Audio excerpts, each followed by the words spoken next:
Bismillahirrahmanirrahim. Assalamualaikum warahmatullahi wabarakatuh. Alhamdulillahirabbil alamin. Assalatu wassalamu ala asyrafil anbiya'i wal mursalin wa ala alihi wa sahbihi wat tabi'ina lahum bi ihsanin ila yaumiddin. Ya ayyuhalladzina amanu taqullaha haqqa tuqatih wa la tamutunna illa wa antum muslimun.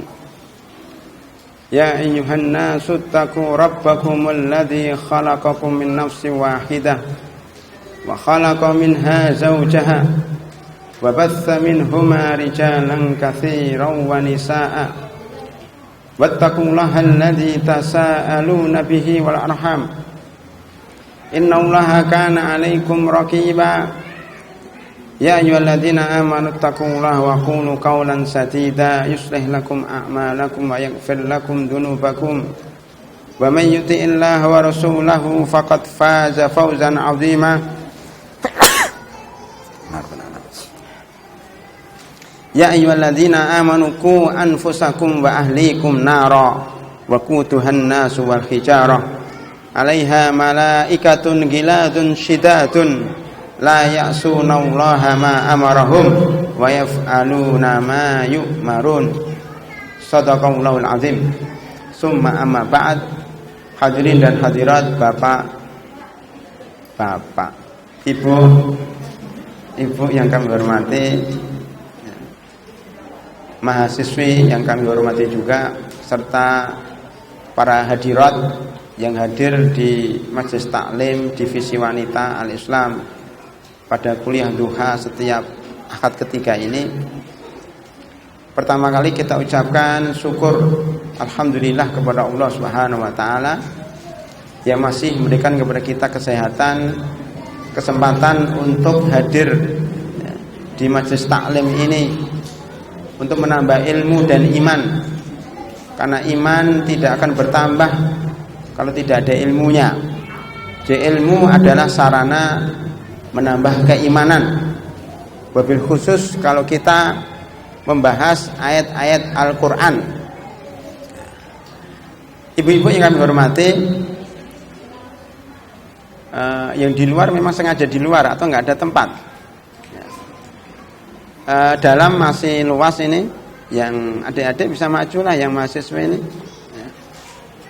Kalau nanti nggak cukup bisa maju. Baik. Judul kita, tema kita adalah apa? Bu? Kehidupan setelah kematian. Itu judul kita yang pertama. Sebentar, jangan sabar dulu lah ya. Ya, Bu Sri ya, judul kita apa, Bu? Kehidupan setelah kematian.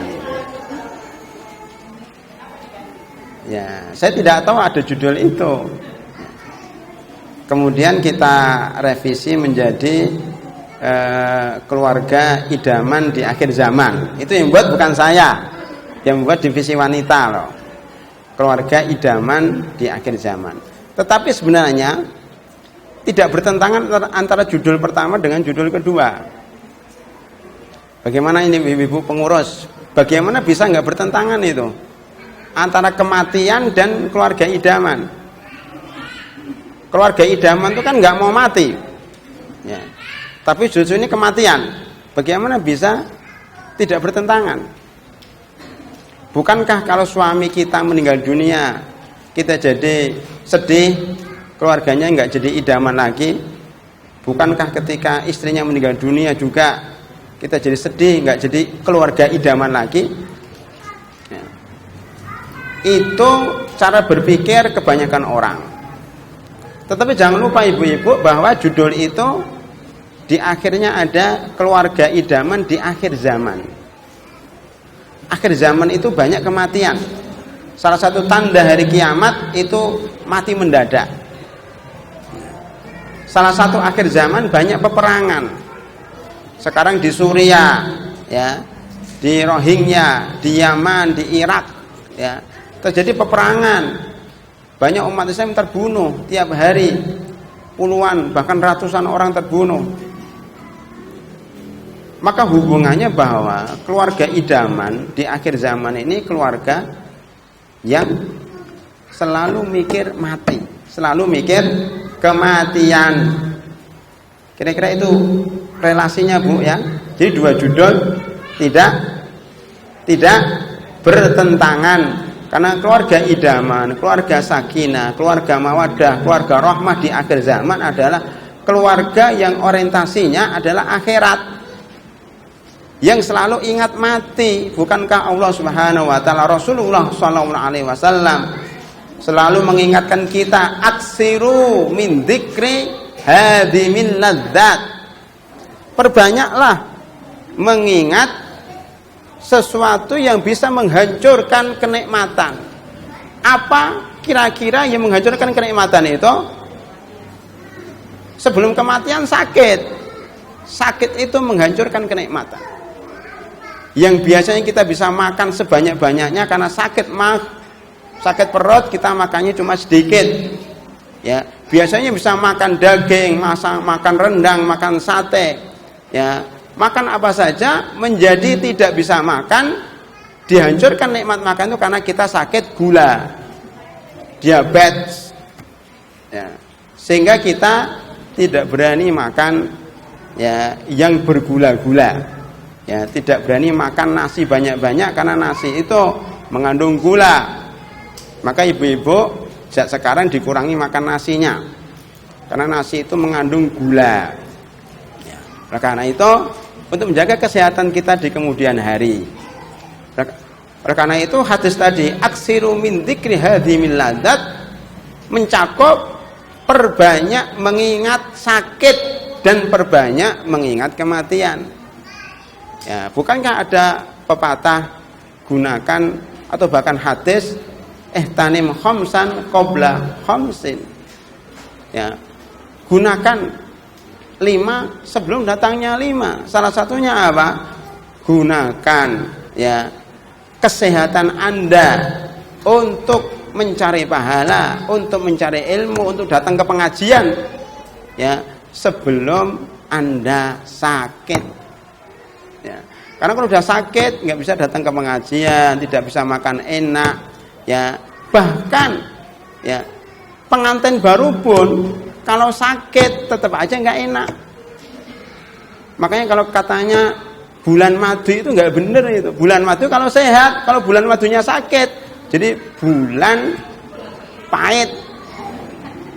Bukan bulan madu lagi, sakit, suaminya sakit, terbaring di atas kasur selama seminggu, selama 2 minggu. Mana bulan madunya? Bulan jamu, bukan bulan madu. Makanya, ya, yang baru menjadi pengantin baru jangan terlalu senang, ya, biasa saja, nggak ada namanya bulan madu, ya. Bulan madu ini kalau kita sehat, ya, kalau kita itu taat kepada Allah Subhanahu wa taala, itu baru namanya bulan madu menurut versi Islam. Bulan yang diisi dengan ketaatan kepada Allah Subhanahu wa taala, ya. Bukan bulan yang bersenang-senang saja. Kalau orang bersenang-senang lupa akhirat, ya, madu itu justru akan membunuhmu. Ya. Maka kebanyakan gula tadi kan jadi sakit. Ya, kebanyakan madu juga menjadi sakit. Ya. Karena itu kembali kepada tema kita, keluarga idaman di akhir zaman adalah keluarga yang selalu mengingat kematian. Ya. Ketika kita berkeluarga, orientasi kita adalah akhirat. Kita ini mau mati, apalagi kalau sudah tua, ya.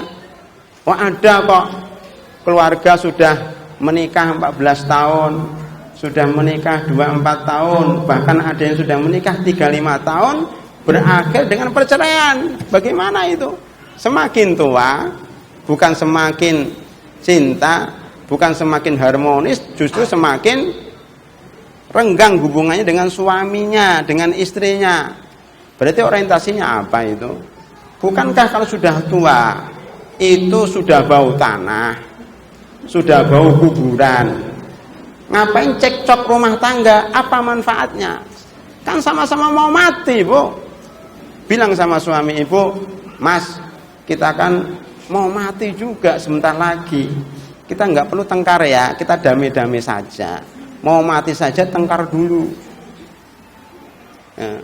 Maka sebenarnya teorinya semakin dia tua, semakin dia itu bijak, semakin dia itu mendalam ilmunya tentang dunia ini, bahwa dunia ini tidak langgeng. Ya. Kalau berpikir seperti itu, orientasinya seperti itu, insya Allah itu keluarganya akan sakinah. Kenapa? Karena percecokan rumah tangga itu biasanya dipicu masalah dunia. Mumpung saya ingat, ya, saya sampaikan ya, bahwa data Departemen Agama tahun 2013 ya, di KUA, ini data resmi yang tercatat di KUA, bahwa pernikahan orang di seluruh Indonesia itu jumlahnya 2 juta sekian ya, 2 juta sekian. Kemudian perceraian pada tahun itu juga ya, perceraian pada waktu tahun itu juga jumlahnya berapa? 200 ya, 45.231 kasus, sekitar itulah hitung-hitungannya. Seandainya saya ngitungnya salah juga ibu kan nggak tahu juga ya, sekitar itu ya. Berarti berapa persen? 14%. Kalau 200.000 itu 10%. Kalau 240, 250-an berarti 14%. Dari 250 kasus, berarti kalau 250.000 kasus dalam setahun, berarti satu hari berapa kasus? Karena satu tahun itu jumlahnya 254 hari, 354 hari ya, jadi yang bercerai itu sekitar 300-an, bukan 200 ya, 300-an 50. Berarti satu hari 1.000 orang bercerai. Ini benar ini di Indonesia. Jadi kalau saya ceramah dari jam 10 sampai jam 11 nanti, sudah 1.000 orang, bukan 1.000, satu hari sejak subuh sampai maghrib nanti 1.000 orang bercerai. Berarti kalau satu hari 1.000 orang bercerai, 1 jam dari jam 10 sampai jam 11, 40 orang bercerai. Jadi sekali ceramah 40 orang bercerai. Di Indonesia itu tahun 2013. Ini data fakta, bukan omong kosong, bukan buatan saya. Lah, yang 250.000 bercerai itu ternyata 70% yang minta cerai itu wanita, istri, yang orang-orangnya seperti ibu-ibu inilah bentuk-bentuknya. Itu yang justru minta cerai, tidak betah lagi sama suaminya nyebelin ya, udah pokoknya kepengin dia bercerai dengan sudah nggak kuat hidup bersama suami. Itu ibu-ibu, bukan sekadar pengantin baru, pengantin lama pun begitu. Coba kenapa, Bu? Kira-kira kenapa itu? Kok 70% dari wanita itu udah nggak betah dengan suaminya? Yang dicari itu apa kira-kira? Ini adik-adik nih, kalau nanti menikah yang dicari dari suami apa kira-kira? Ayo, ya, duitnya kan?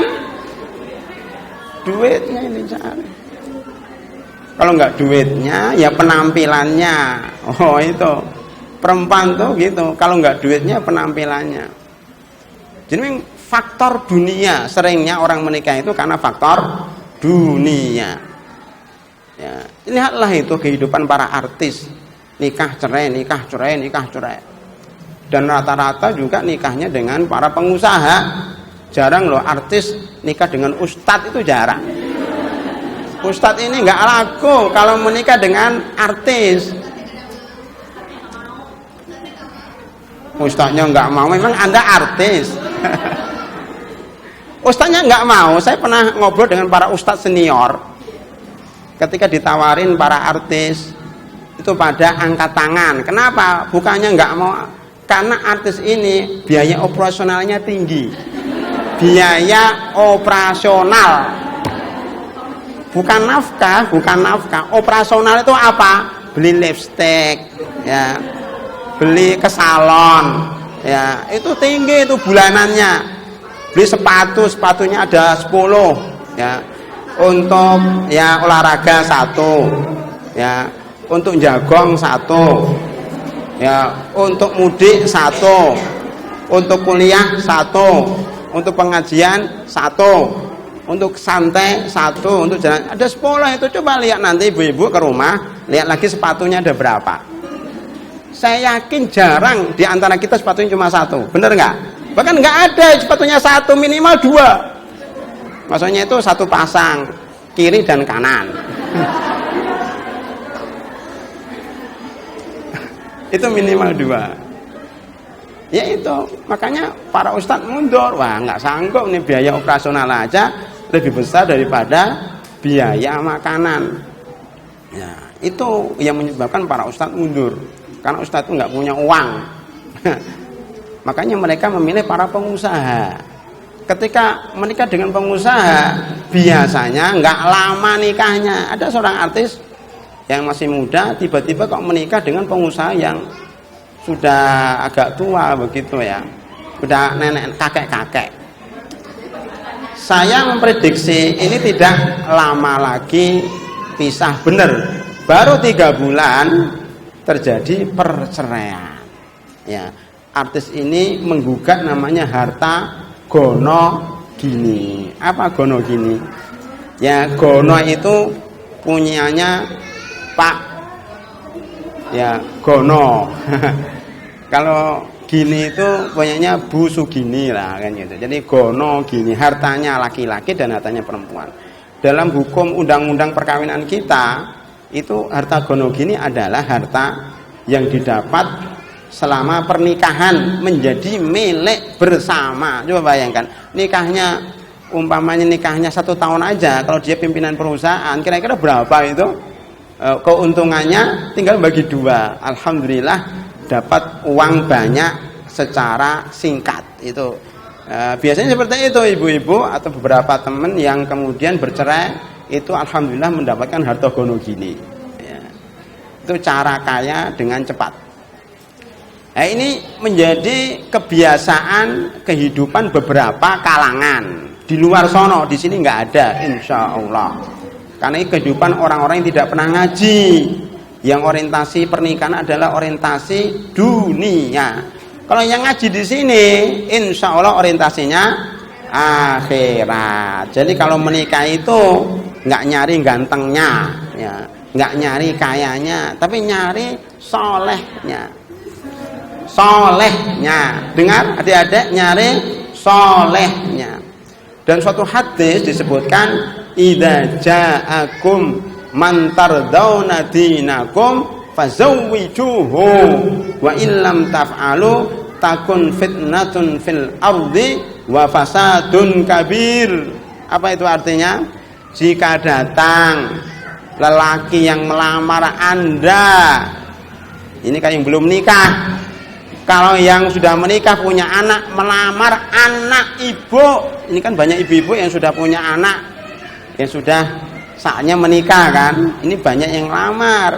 Jika yang melamar itu adalah laki-laki yang mantar dauna dinakum, yang agamanya kalian sudah ridho, agamanya baik, ya, menjaga sholat 5 waktu, menundukkan pandangan, ya, dia tidak bermaksiat, menjauhi tempat-tempat maksiat, ya, dia thalabatul ilm, apalagi dia seorang mahasiswa yang hafal Al-Quran, masya Allah, ya, yang saleh, maka fazawwijuhu, segera nikahkan dia.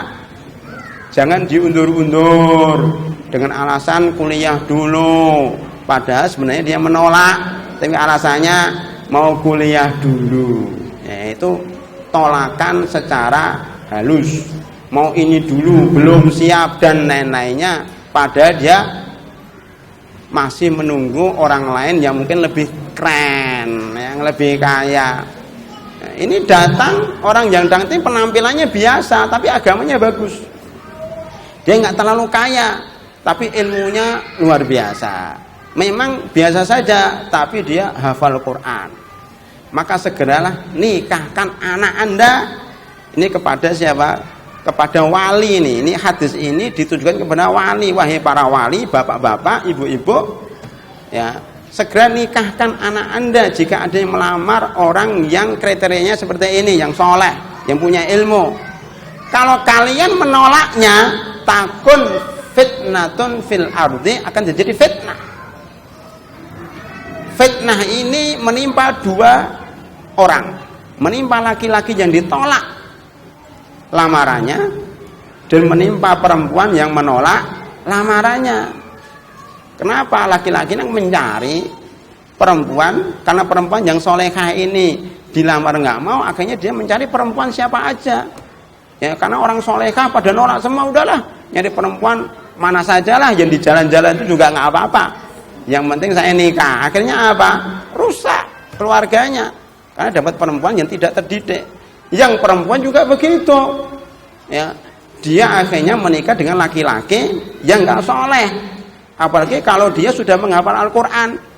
Ya, setahun 2 tahun dapat suami yang tidak tahu Al-Quran. Biasanya hafalannya hilang. Kalau suaminya tidak mendukung loh. Ya, kamu tiap hari cuma menghafal terus, ngapain? Ayo kerja. Ya, suaminya tipe pekerja, tapi bukan tipe orang agamis. Akhirnya apa? Istrinya tidak sempat murojaah lagi. Yang dulu sungguh-sungguh menghafal Al-Quran 30 juz, hilang satu persatu karena suaminya tidak mendukung. Ini tipe suami yang tidak soleh. Maka akhiratnya hilang, dunia pun hilang karena tidak bahagia. Suaminya ringan tangan, KDRT, kekerasan dalam rumah tangga. Biasanya ini suami yang kemudian emosinya tidak menentu dan ringan tangan. Ini kasihan istri seperti ini. Karena apa? Yang dicari adalah orientasi dunia, yang kaya saja, yang ganteng saja. Ya. Karena itu kita harus rubah ini, orientasi ini menjadi orientasi akhirat. Jadi apa suami yang kita cari? Suami yang pikirannya akhirat. Menikah ini tujuannya untuk mencari ridha Allah, bukan mengumpulkan kekayaan. Apalagi di akhir zaman seperti ini, kita kan komunis sedang bangkit.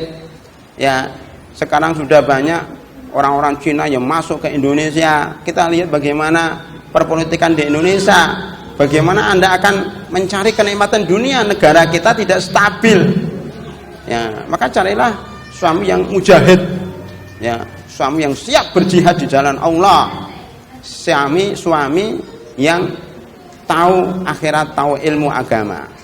Jadi ini orientasi akhirat. Maka ini saya baru mukadimah ini. Antara judul pertama dengan judul kedua itu tidak ada pertentangannya, sekaligus saya membicarakan 2 judul, kehidupan setelah kematian dan keluarga idaman di akhir zaman. Itu orientasinya seperti itu. Baik, kita masuk kepada dalil. Dalilnya apa, Ustaz? Kalau keluarga idaman di akhir zaman itu keluarga yang orientasinya akhirat. Dalilnya pertama, surat At-Tahrim ayat 6. Allah Subhanahu wa taala berfirman, "Ya ayyuhalladzina amanu qu anfusakum wa ahlikum nara." Silakan. Wa idza qilan suju fansuju. Ya. Ya ayyuhalladzina amanu, ya, tafassahu fil majalisi yafsahillahu lakum.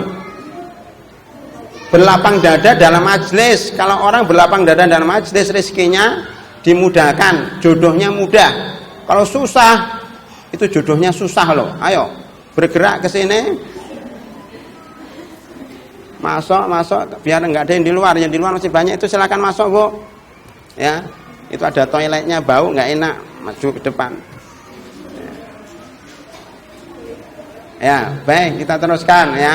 Jadi dalilnya apa? Surat At-Tahrim ayat 6. Ya ayyuhalladzina amanu qu anfusakum wa ahlikum naro. Apa itu artinya? Wahai orang-orang beriman, jagalah keluargamu, istri dan anakmu dari api neraka. Berarti orientasinya akhirat. Yang penting keluarga itu jangan masuk neraka, titik. Yang penting keluarga itu masuk surga. Itu orientasinya, mau dapat siapa aja. Yang penting suami saya ini membawa saya ke surga. Siapa saja orang itu. Jadi kriterianya suami yang bisa membimbing saya ke surga, yang membimbing saya kepada ridha Allah Subhanahu wa taala. Itu yang sekarang itu ibu-ibu itu sedang mencari calon menantu yang seperti itu, tapi susah. Ya. Kenapa? Karena sekarang ini memang kehidupan materi sangat dominan di dalam masyarakat. Ya.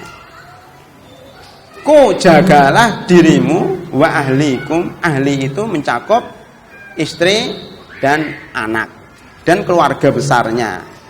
Naro, jagalah dari api neraka. Api nerakanya bagaimana? Waquduhan nasu wal hijarah, yang ya keadaannya ya apinya, bahan bakarnya itu manusia dan batu. Ini kan kehidupan sesudah kematian kan.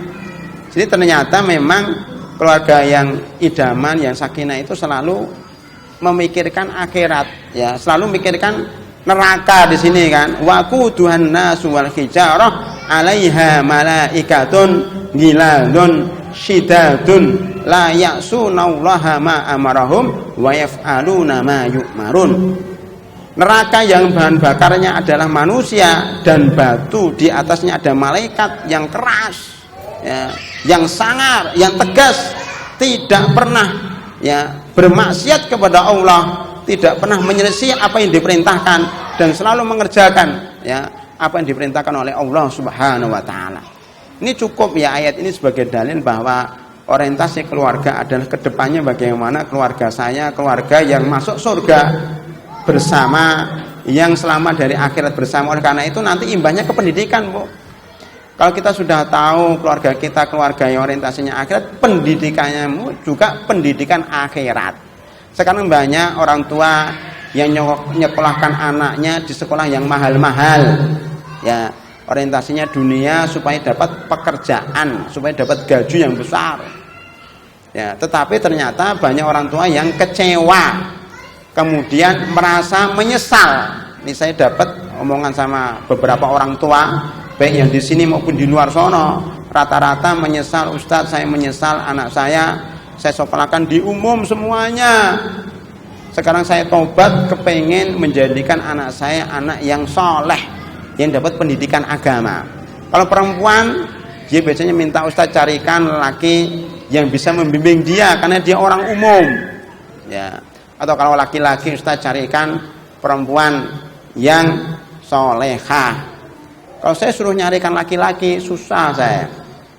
Ya, karena biasanya suruh nyarikan ini orang yang sudah bercerai atau orang yang sudah berumur, atau ya susah nyari selevel dia kedewasaannya. Saya cuma punya mahasiswa. Nah, mahasiswa yang umurnya 22 tahun, 23 tahun. Jadi kalau suruh menikahi yang umurnya 30 tahun, ya biasanya mahasiswa juga nggak mau. Ya, walaupun perempuannya suka, nggak apa-apa Ustadz, 22 tahun, iya kamu suka, mahasiswanya nggak suka. Susah.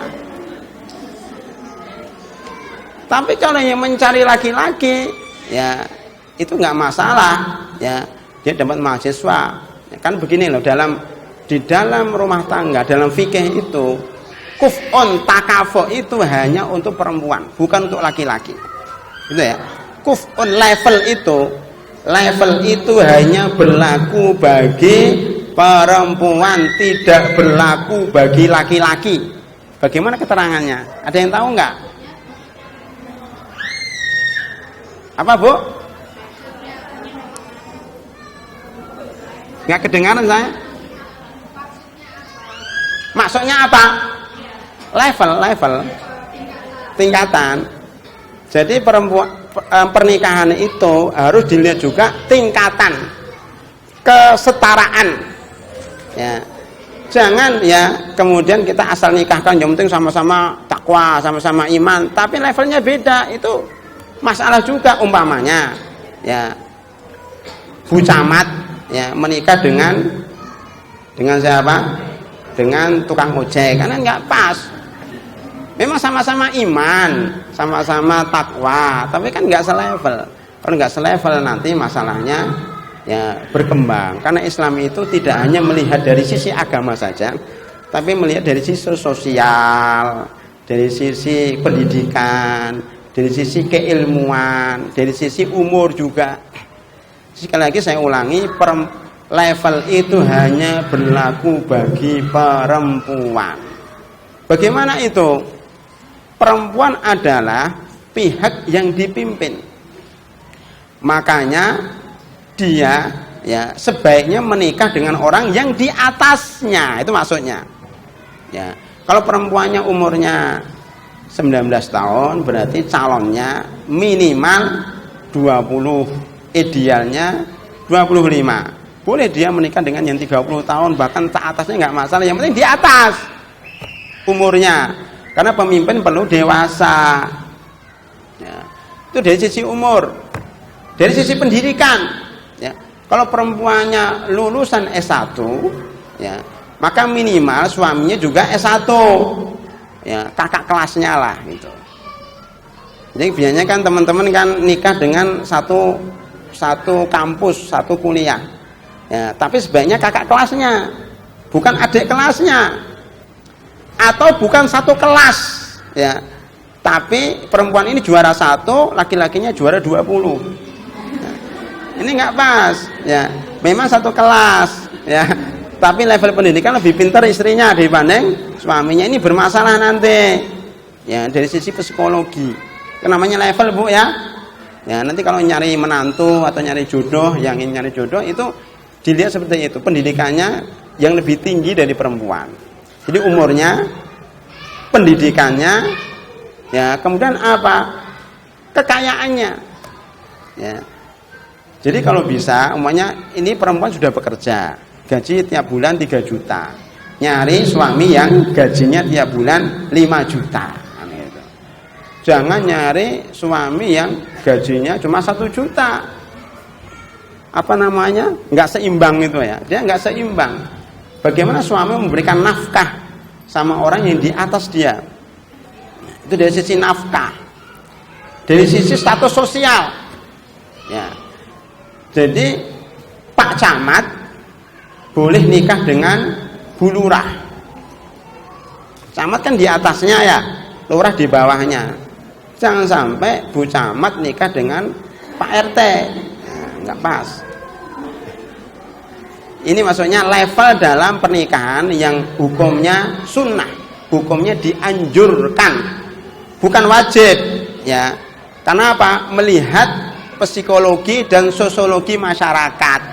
Ya, inilah pentingnya kalau kita belajar ilmu sosiologi dan psikologi. Ternyata Islam juga memperhatikan seperti itu, selevel. Ya. Kalau laki-laki, Bu, nggak kenal level. Kenapa? Dia pemimpin. Ya.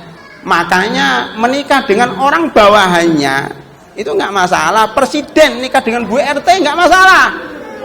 Ya, pimpinan perusahaan menikah dengan pembantu rumah tangga nggak masalah. Ya, apalagi seorang levelnya profesor nikah dengan lulusan SMA nggak masalah, karena dia pemimpin. Walaupun juga harus dilihat level pemikirannya. Karena dianya ngomong A, yang istrinya nggak paham, nggak nyambung, nah masalah nanti dalam komunikasi nggak nyambung. Kalau nggak nyambung bermasalah. Tapi makanya laki-laki ini kalau milih-milihnya yang tidak terlalu jauh jarak pemikirannya, cara berpikirnya. Ya. Lihatlah bagaimana Rasulullah SAW menikah dengan orang-orang yang di bawahnya semuanya, kecuali Khadijah radhiyallahu anha. Itu di atasnya dari sisi umur dan dari sisi kekayaan, status sosial, tapi itu pengecualian. Karena Khadijah ini orang yang baik, orang yang bertakwa, yang takut kepada Allah Subhanahu wa taala, termasuk dari 1 dari 4 orang yang dijamin masuk surga. Sayyidu An-Nisa, itu ada 4 ya.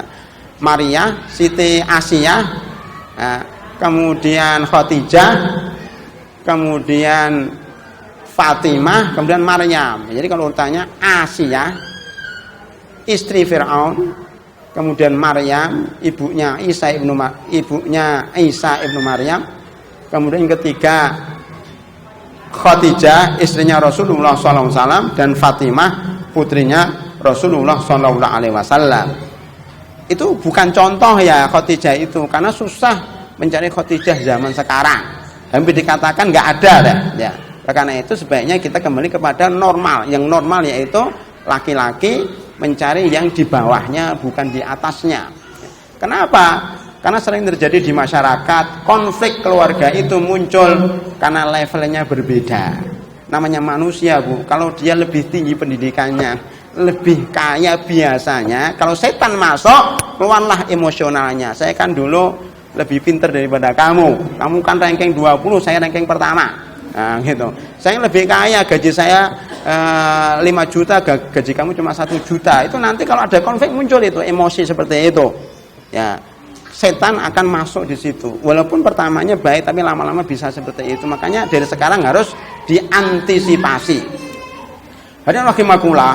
Ya, tadi kita bicara masalah apa?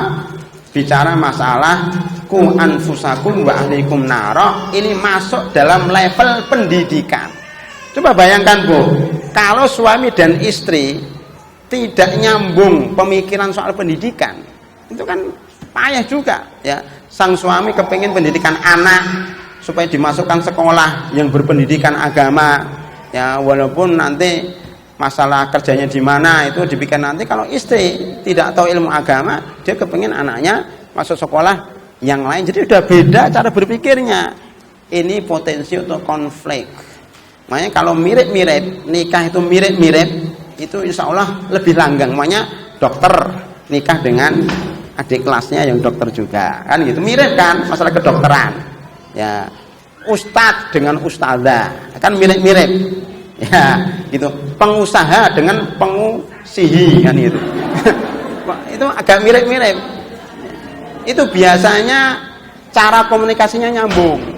Walaupun tidak mutlak ya, kadang-kadang ustadz dengan dokter juga nyambung lah ya, atau pengusaha dengan ustadzah juga nyambung. Karena saya banyak juga teman-teman yang begitu, alhamdulillah bahagia juga pernikahannya ya. Tapi yang penting adalah cara berpikirnya adalah orientasinya akhirat itu ya. Ini idaman di akhir zaman. Jadi tadi kita katakan bahwa ku anfusikum wa ahlikum nar itu masuk dalam ranah pendidikan. Apa dalilnya? Surat Ali Imran 191. A'udzu billahi minasyaitonir rajim. Inna fi khalqis samawati wal ardi wa ikhtilafil laili wan nahari la ayatin liulil albab. Benar ya? 191. Benar. Calon istri yang baik adalah kalau kemana-mana bawa Al-Quran. Itu calon istri yang orientasinya akhirat ya, Bu ya. Kalau ngaji itu bawa Al-Quran, itu simbol bahwa ibu orientasinya akhirat. Ya, bawa uang iya, bawa uang, bawa HP iya, tapi tolonglah Al-Qurannya dibuka. Kalau nggak ada Al-Quran, HP-nya ada aplikasi Al-Qurannya ya, aplikasinya. Iya, memang tadi saya ngomong apa? 190 sampai 191. Ya, jangan salah nulis, Bu ya. Ali Imran 190 sampai 191 itu dalil bahwa pendidikan pun orientasinya akhirat. Yang penting anak kita itu bagaimana selamat dari neraka, walaupun ya sekolahnya biasa saja. Walaupun cuma lulusan pondok, walaupun tidak ya gelarnya tidak tinggi-tinggi, yang penting masuk surga. Daripada sekolahnya tinggi kemudian dia masuk neraka. Saya ada satu kisah nyata. Ada seorang ibu-ibu, bapak-bapak, sebelum saya bacakan ayat itu ya, mumpung ingat masuk saya, nanti kalau saya bacakan lupa. Mumpung ingat saya sampaikan, ada seorang keluarga kiai di Jawa Timur, bapaknya kiai, ibunya kiai, ya lingkungannya kiai semua. Anaknya juga baik, dia sekolah di pesantren, dididik dengan ilmu agama. Tiba-tiba, ya nggak tahu sebabnya apa, anak ini kepengin sekolah di luar kota, SMA-nya, atau mungkin perguruan tingginya. Dia kepengin di luar kota dan kepengin ngekos. Nah itu, kisah ini Jawa Timur. Bapaknya karena di kiai, ya keluarga besar dibilang jangan di luar kota itu nanti riskan, tidak ada yang ngawasi kamu, dan kamu mau sekolah umum di kampus umum, nggak usah aja sekolah di sekitar kita aja. Anaknya bilang saya nggak mau sekolah. Kalau saya tidak sekolah di luar kota, saya tidak mau sekolah kalau saya nggak ngekos, ya begitu maksa. Lah bapaknya dan ibunya luluh, ya sudahlah daripada anda nggak sekolah, ya. Masa depan anda suram, ya sudahlah nggak apa-apa, anda sekolah di luar kota ngekos. Nah dari sinilah kesalahan orang tuanya. Daripada anda nggak sekolah, nggak apa-apa, anda sekolah ya di kampus yang kamu pilih. Ini sudah kesalahan ya. Jangan sampai orang tua seperti itu. Orang tua harus tegas. Kalau sekolah itu nggak mengajarkan akhirat, memalingkan dari akhirat, maka jangan sekolah di situ. Kalau anaknya ngambek nggak masuk sekolah, ya sudah nggak usah sekolah. Ngapain sekolah kalau menyebabkan masuk neraka? Mendingan nggak sekolah tapi masuk surga, bener nggak? Daripada sekolah masuk neraka, mendingan nggak sekolah tapi masuk surga. Sudahlah dia nggak mengeluarkan biaya, ya nggak sekolah kan nggak mengeluarkan biaya, tapi bisa mendidik anaknya, ya memberikan benteng anaknya dari pergaulan bebas, ya walaupun nggak pinter-pinter banget, tapi kan yang penting masuk surga. Sekolah itu kan tidak harus formal, Bu. Sekolah itu bisa dengan cara membaca, ya melihat lingkungan. Itu kan sekolah juga, namanya sekolah alam, sekolah kehidupan lebih penting dibanding dengan sekolah formal. Itu banyak itu orang-orang yang menjadi besar karena dia jebol kuliah. Sekolah di sini nggak betah, jebol. Dia mengembangkan kreatif dia sehingga dia menjadi orang yang pintar, yang pandai, bahkan jadi motivator internasional, bahkan orang yang terkaya di dunia. Walaupun dia kafir, Bill Gates itu adalah orang yang jebolan, nggak lulus sekolah. Ya. Artinya apa? Kali orientasi mereka dunia, orientasi kita akhirat. Saya kembali kepada kisah kita. Apa yang terjadi karena bapaknya lemah? Orientasinya adalah dunia, pendidikan, sekolah. Yang penting kamu sekolah nak, nggak apa-apa di luar, jaga baik-baik. Ya akhirnya dia keluar ngekos di sebuah kota yang dingin, ya di situ dia ngekosnya karena nggak diawasi oleh orang tua, terlalu percaya sama anak, tidak dipantau dia bergaul dengan siapa. Ketika dia ngekos, ya bergaul dengan orang-orang yang sekuler, ya yang tidak, ya orang yang tidak tahu agama. Ya mulai dari pergaulan bebas, main musik, ya main kartu, kemudian sampai kepada terlibat dalam kasus narkoba. Bayangkan anak kiai loh, Bu, ya sekolah di luar kota, ngekos, pergaulannya salah, kena kasus narkoba. Mendingan kasus narkoba, ya. Lama-lama orang ini karena dicekoki dengan pendidikan ateis atau PKI, ya, akhirnya dia benci sama Islam, benci sama haji. Kalau ada orang haji, ngapain haji mbang-mbang uang, cuma nyembah batu katanya. Mendingan uangnya dipakai untuk pelesiran ke Thailand, ke Bangkok, ke Australia, kemana, lihat itu. Udah akidahnya akidah ateis, pikirannya pikiran sekuler, dan mungkin sekarang dia sudah murtad. Ya, pengakuan dari kerabatnya seperti itu.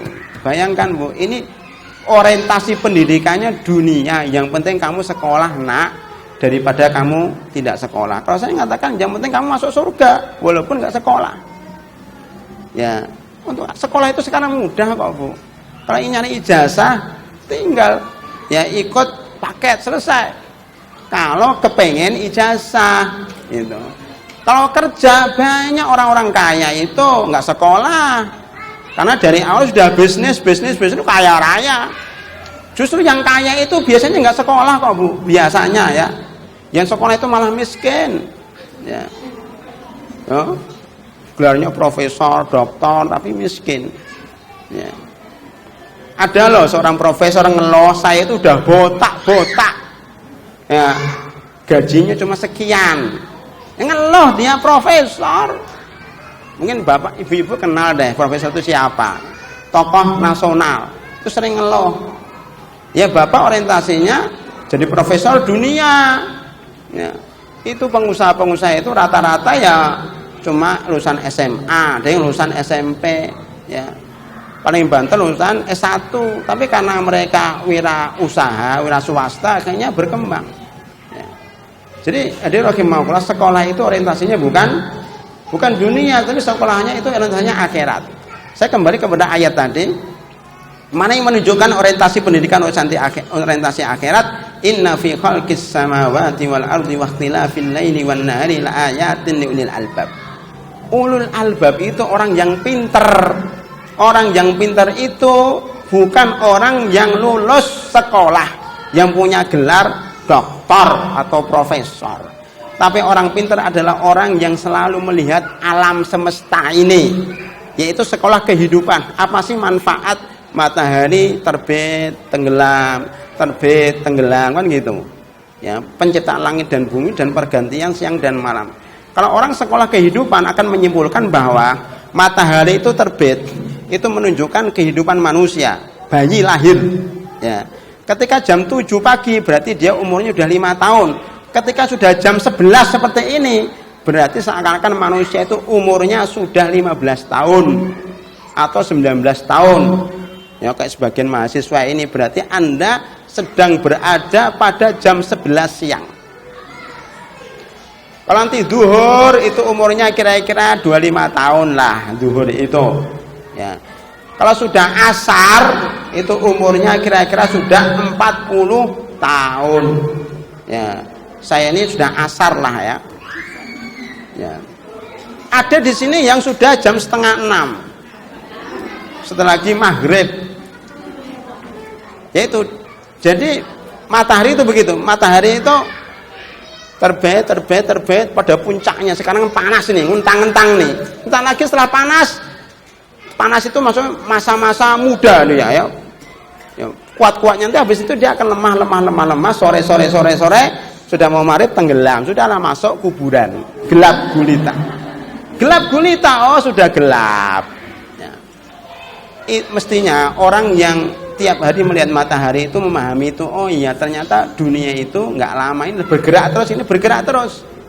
Maka kalau kita diem, kita ketinggalan karena umur kita selalu bertambah atau berkurang lah enaknya ya, semakin dekat dengan kuburan. Besok lagi matahari muncul untuk memberikan pelajaran sama kita. Tapi banyak di antara kita yang nggak paham bahwa matahari muncul itu untuk memberitahu bahwa umurmu sudah berkurang 1 hari. Ini ada kesempatan ini sekarang jam 11 sampai sore hari, nanti untuk apa? Itu namanya orang pintar itu kayak begitu, orientasinya akhirat. Sebelum saya teruskan, saya ingat satu hadis sebelum lupa ya. Rasulullah SAW bersabda, ya. Apa sabdanya? Sambil mikir-mikir, lupa dikit, biasa sudah tua, mikir dikit. Ya, orang yang pintar adalah orang yang selalu bisa menahan nafsunya. Ya. Orang yang pintar adalah orang yang selalu mandana nafsahu. Ya. Wa amila lima ba'dal maut. Orang yang mampu menahan dirinya, menahan nafsu wa amila lima ba'dal maut, dan dia beramal orientasinya akhirat. Nah, ketemu lagi kan hadisnya. Ya. Jadi suami yang baik, ya, adik-adik atau ibu-ibu, ada suami yang mampu menahan nafsu, menahan diri. Suami yang tidak mau membeli segala sesuatu yang diinginkan. Ya. Namanya nafsu itu bukan kepengen ini beli, kepengen ini beli, kepengen ini beli, itu nafsu namanya. Segala keinginannya diturutin. Bukan, justru ya yang sering tidak bisa nahan nafsu itu justru wanita. Justru wanita yang sering tidak kuat nahan keinginan. Contohnya siapa? Zulaikhah. Di dalam surat Yusuf ayatnya berapa ya? Kira-kira ya. Coba dicek mahasiswi yang hafidhatul Quran. Saya bacakan ayatnya. Wa ma ubarri'u nafsi innan nafsa la'ammaratun bisu' illa man rahima rabbi. Inna rabbi ghafurur rahim. Awal juz 20 berapa? Awal juz 18 ya.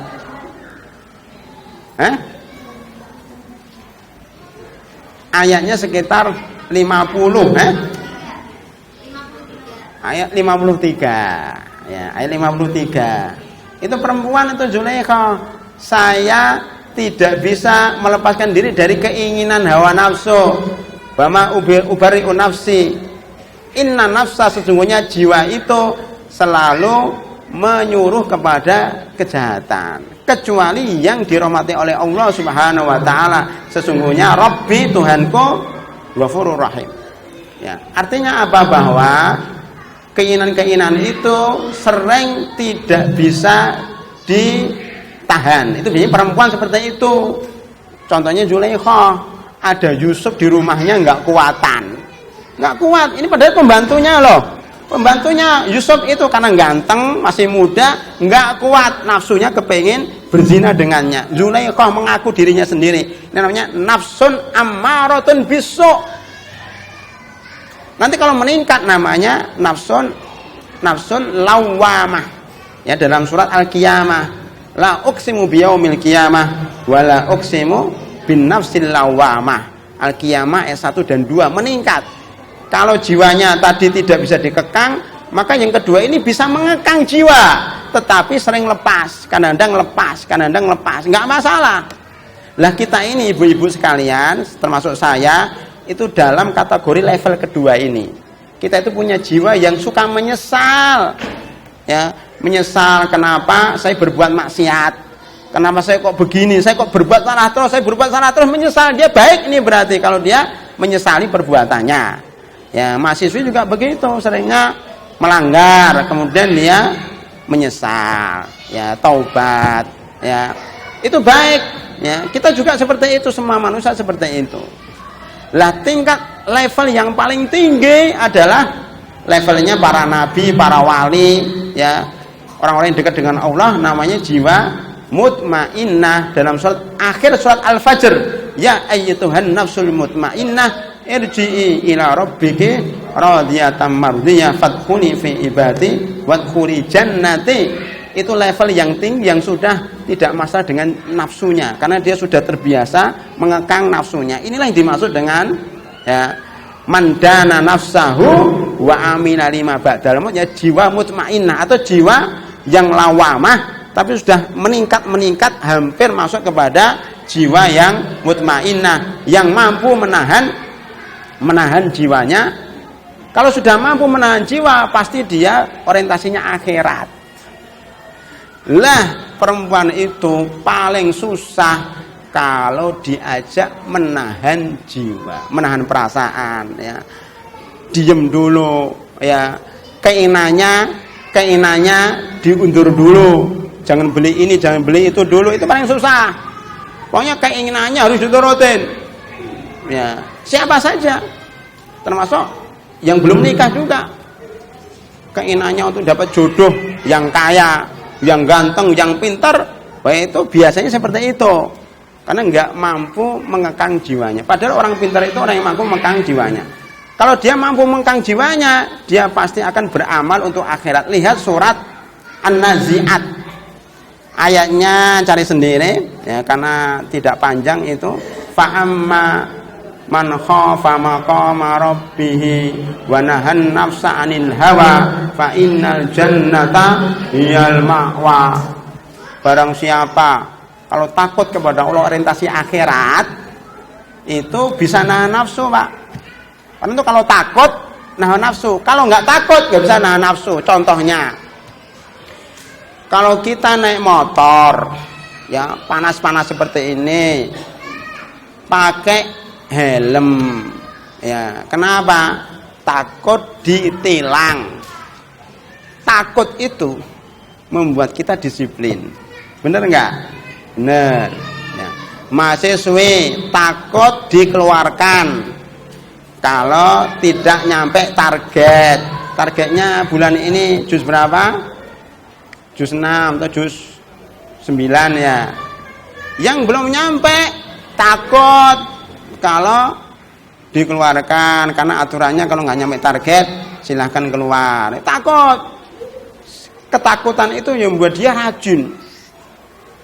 Dulu kalau kita mau cerita di Medina, saya nggak cerita di Mesir karena beda sistemnya. Saya cerita di Medina. Medina itu sangat aturannya ketat. Nggak lulus silahkan pulang. Nggak toleransi lagi. Pokoknya kalau lulus pulang. Nggak ada maaf-maafan.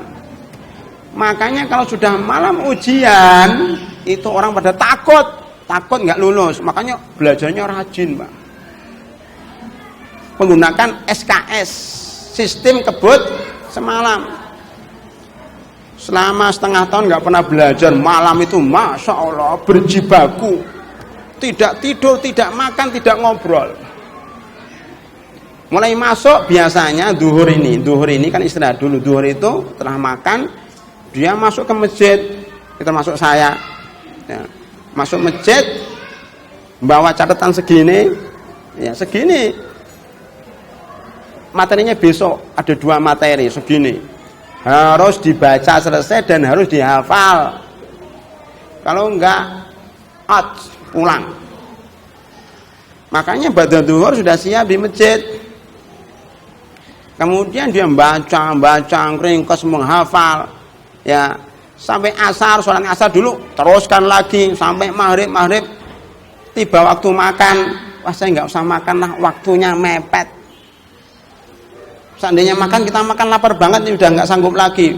Dia ke dapurnya lari, bos. Dapurnya kira-kira sini, mana ya? Sini sampai mana ya jaraknya dengan Jayan atau Bundaran? Jauh, karena asramanya besar. Nah, itu ke dapur itu mau jalan nyantai nggak bisa, lari, beng gitu. Kenapa? Waktu. Waktu adalah nilai. 5 menit bermanfaat. Lari sampai dapur, antri. Antri seluruh negara. Antri kira-kira 500 meter.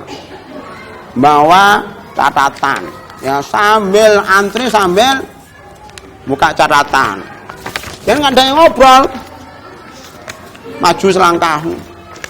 Pokoknya nggak ngobrol. Ya, waktunya dimanfaatkan per detiknya. Karena masih segini yang belum dibaca. Ya, maka kadang-kadang caranya apa? Nyari supaya nggak antri paling terakhir atau paling pertama. Udah nanti aja paling terakhir sudah nggak ada orang masuk, breng langsung dapat. Cari makanan yang paling cepat dikunyah, kacang, kuaci, ya, kemudian ikan mas itu nggak laku deh, karena lama banget ngabiskan waktu. Ya, ceplok telur, nasi, udah ya. Habis itu makan pun sambil baca. Itu, habis itu langsung kabur lagi ke masjid, belajar lagi. Ya, sampai malam tidurnya di masjid. Paling 2 jam 3 jam bangun lagi, baru bangun tidur langsung buka lagi. Disitulah dia belajar, disitulah dia makan, disitulah dia sholat. Jadi pindah ke masjid semuanya. Habis sholat subuh udah nggak zikir lagi, buka lagi catatan. Sampai kira-kira jam 7 kan ujiannya jam 7 nih.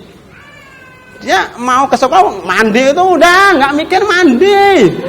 Menghabiskan waktu, jangan seperti wanita ini, ya, perempuan-perempuan kalau mandi setengah jam, luluran dulu macam-macam lama. Udah menghabiskan waktu. Makanya banyak perempuan itu habis waktunya hanya untuk mempercantik dirinya sendiri. Nggak sempat baca Al-Quran, nggak sempat belajar, nggak bisa macam-macam lah. Banyak ketinggalan dengan laki-laki karena laki-laki itu praktis. Ya. Makanya banyak laki-laki jadi ulama. Kenapa? Nggak banyak sengkonek. Ya. Nggak mandi pun nggak masalah. Yang penting lulus. Daripada mandi luluran tapi nggak lulus, mendingan mana? Ya. Itu pikirannya kan orientasinya itu orientasi akhirat sudah. Maksudnya orientasi lulus. Jadi nggak mandi udah, akhirnya dia ke mana? Ke kelas sambil baca, jalan itu sambil baca. Itu karena nabrak tiang listrik, karena kesana biasa. Dan ulama-ulama dulu begitu. Banyak ulama yang mati karena nabrak tiang listrik dalam keadaan baca. Ya. Sampai masuk, sudah masuk masih bawa.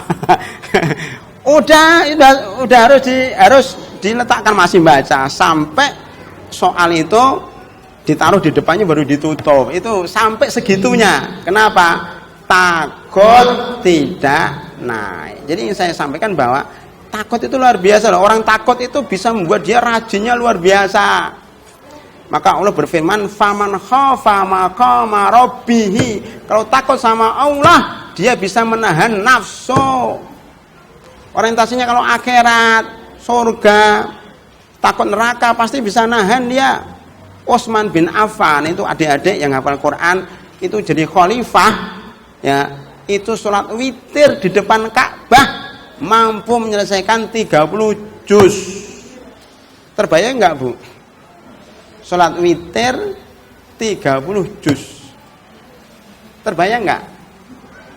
Kok bisa? Karena takut, Bu, takut kepada Allah. Umar bin Abdul Aziz, seorang khalifah yang kelima itu membaca surat Shofat, waqifuhum innahum mas'ulun, surat Shofat yang lembaran pertama yang paling akhir.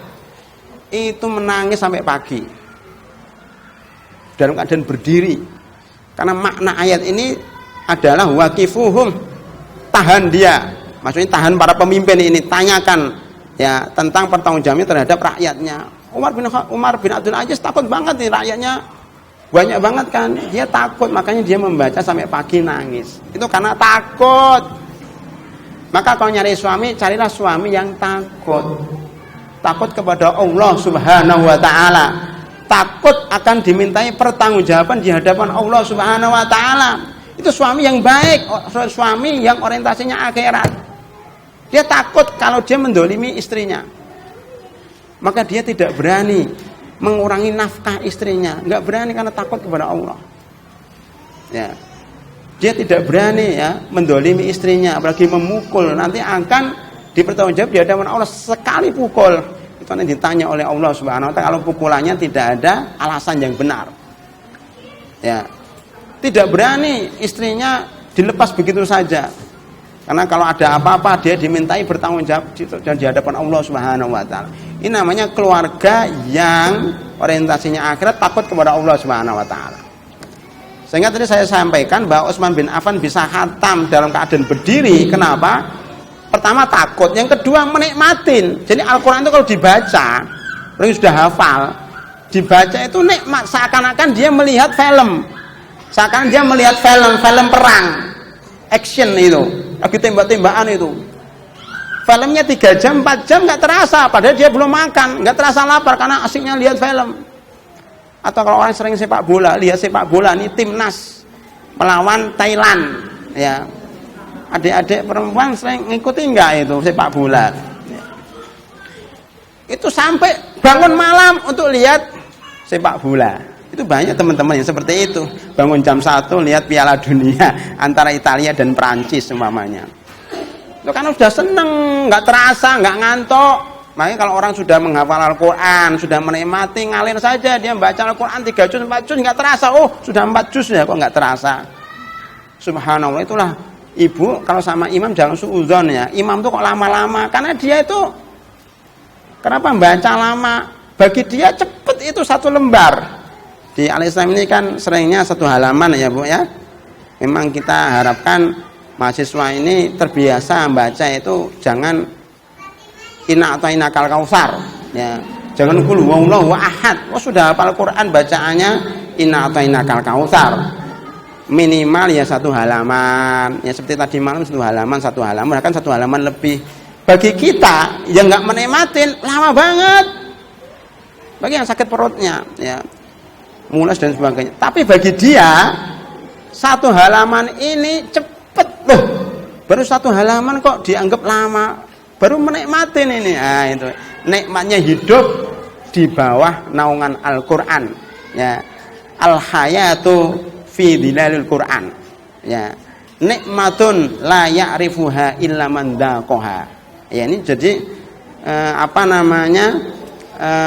pamflet para penghafal Quran termasuk mahasiswa atau mahasiswi hidup di bawah naungan Al-Quran adalah nikmat yang tidak bisa dirasakan kecuali orang yang melaksanakan.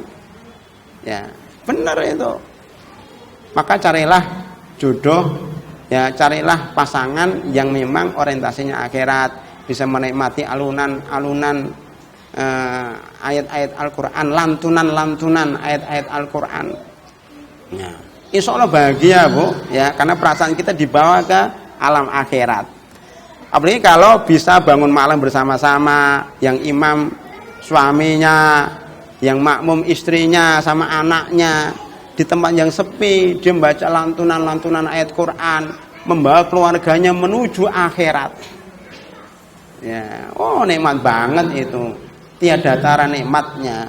Tidak ada artinya nikmat jabatan, tidak ada artinya nikmat rumah yang besar, mobil yang banyak, itu tidak ada artinya.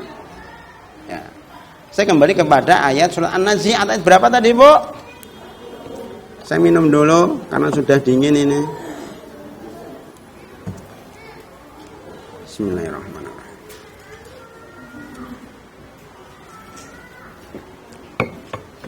Ayat berapa Bu?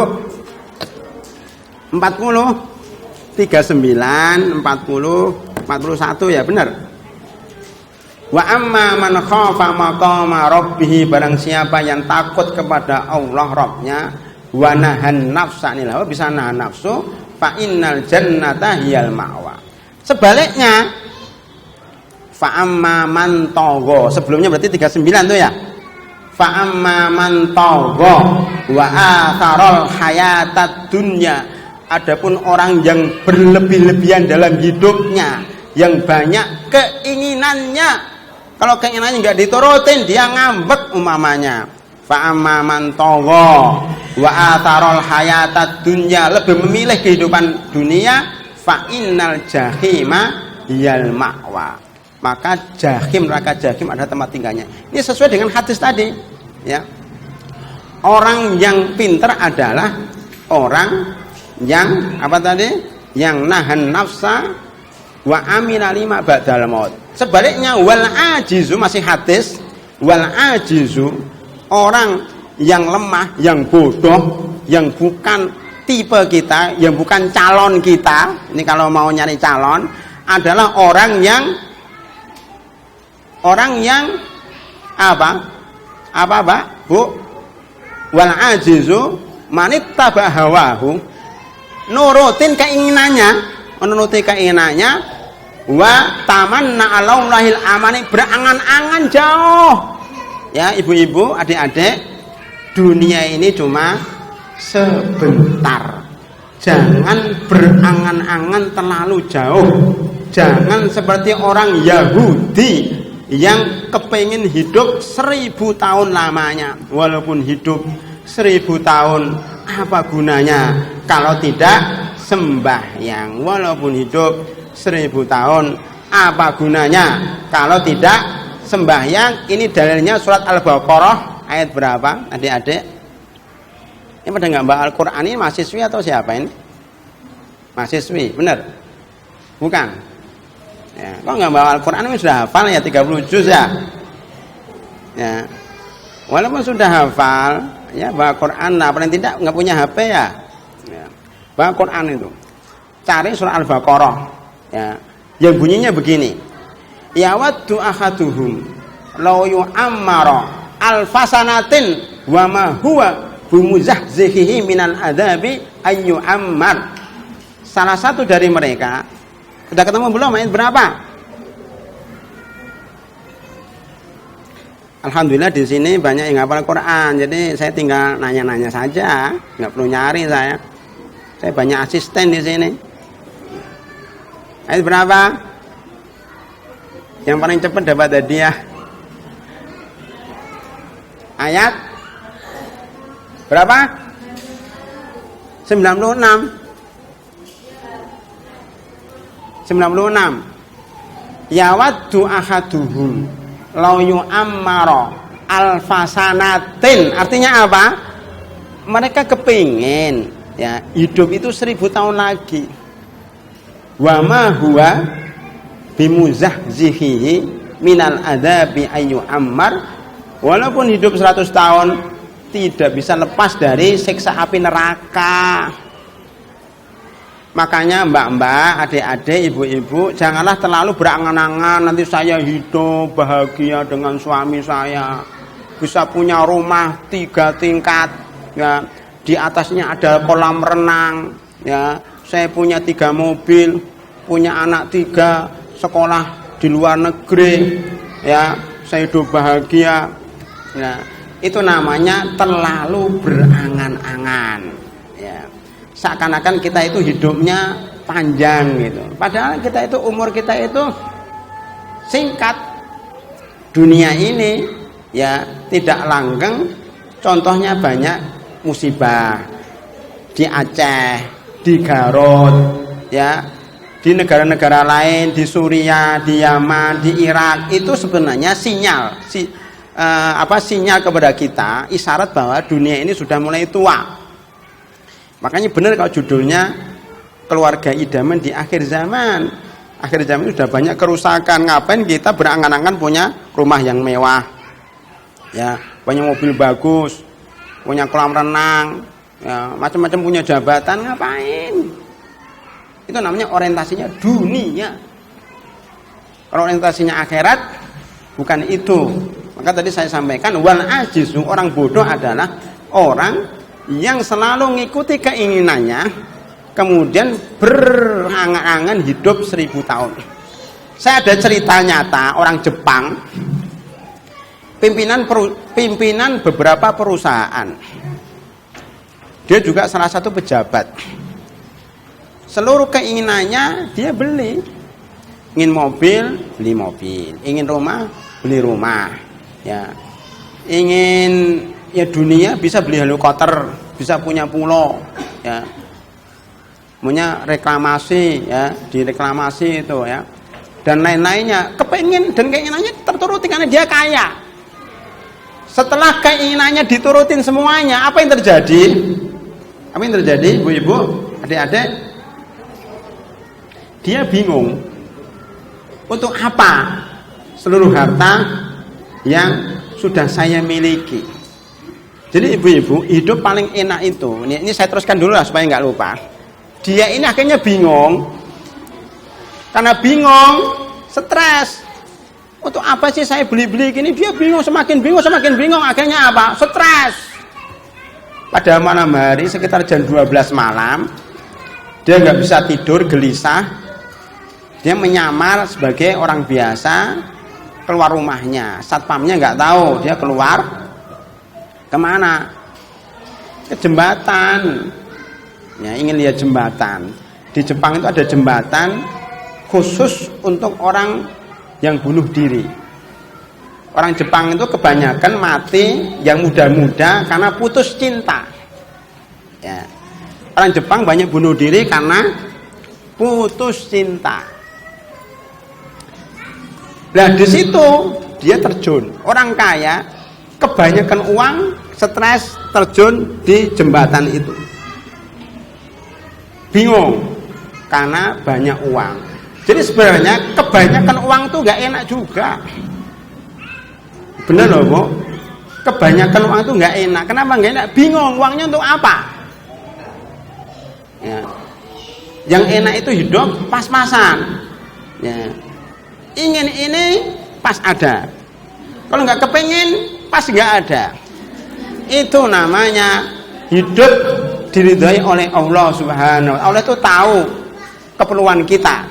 Maka kalau jujur kita punya keinginan, Allah akan memberikan kemudahan karena keinginan kita baik. Maka kalau kita keinginan belum dikabulkan oleh Allah, berarti keinginan kita itu nggak baik. Itu aja cara berpikirnya, adik-adik ya.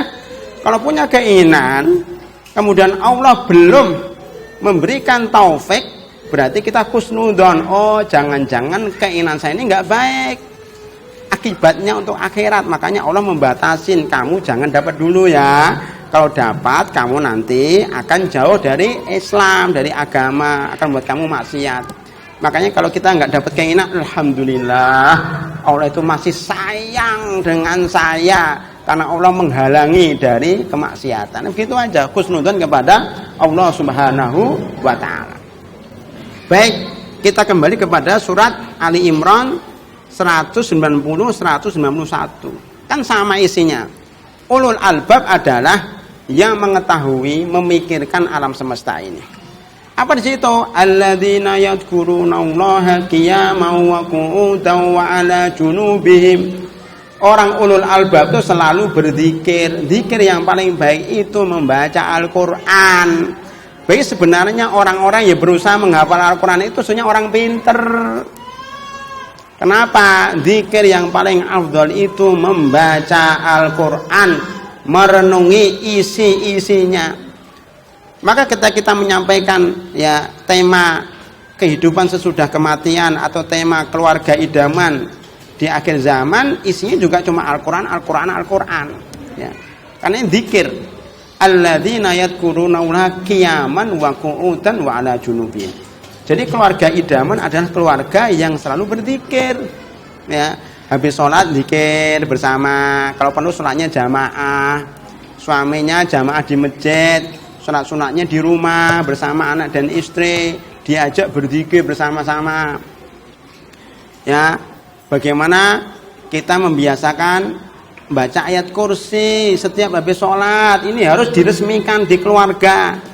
Ya, istri, anak, keluarga, hendaknya kalian yuk sama-sama yuk membaca ayat kursi habis sholat. Alladzina yadhkurunallaha qiyaman wa qu'udan wa 'ala junubihim.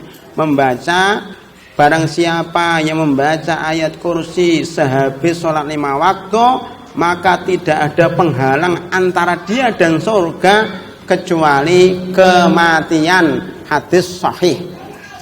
Maka keluarga bahagia sejak sekarang dibiasakan ibu-ibu, adik-adik membaca ayat kursi sesudah sholat 5 waktu. Nanti kalau menikah, ajak suaminya bersama-sama membaca ayat kursi sesudah sholat 5 waktu. Itu keluarga idaman di akhir zaman. Setelah itu apa? Baca doa Sayyidul Istighfar pagi dan petang. Barang siapa membaca doa Sayyidul Istighfar pagi, kemudian meninggal dunia siangnya, dia dijamin masuk surga. Barang siapa membaca di sore hari, kemudian meninggal dunia malam hari, dia dijamin masuk surga. Alangkah indahnya kalau suami istri bisa melanggengkan bacaan itu di setiap habis sholat pagi dan petang. Alladzina yadhkurunallaha qiyaman wa qu'udan wa 'ala junubihim wa yatafakkaruna fi khalqis samawati wal ard. Ya, suami istri yang baik itu kalau selalu memikirkan kehidupan, bukan sekedar teori ilmu Quran saja, tapi ilmu ada dua, ilmu Quraniyah dan ilmu kauniyah. Ayat Al-Quran ada dua, ayat Quraniyah dan ayat kauniyah. Ayat kauniyah itu dalam kehidupan. Mana kita ajak suami istri keluarga untuk merenungi kehidupan ini. Setiap peristiwa, di balik peristiwa pasti ada hikmahnya.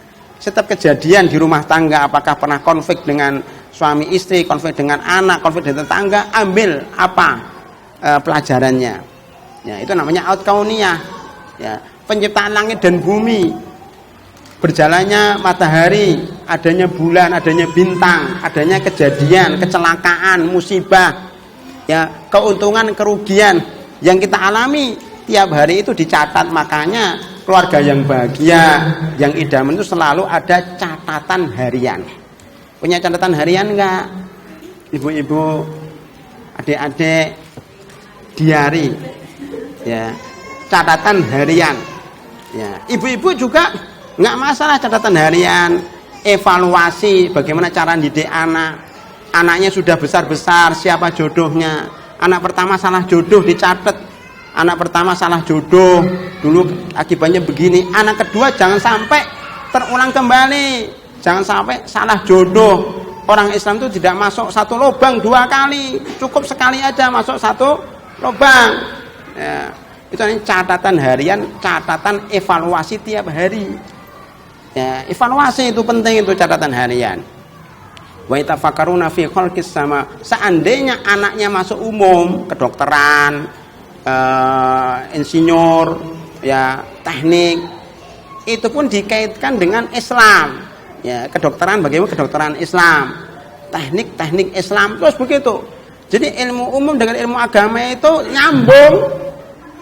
Tafakkur fi khalqis samawati wal ard, yang kemudian kesimpulannya adalah Rabbana ma khalaqta hadza batila subhanaka faqina adzabannar. Kesimpulannya orientasinya akhirat. Sekolah di kedokteran maupun sekolah di agama sama kesimpulannya, hidup ini tidak sia-sia, segala sesuatu harus dipertanggungjawabkan.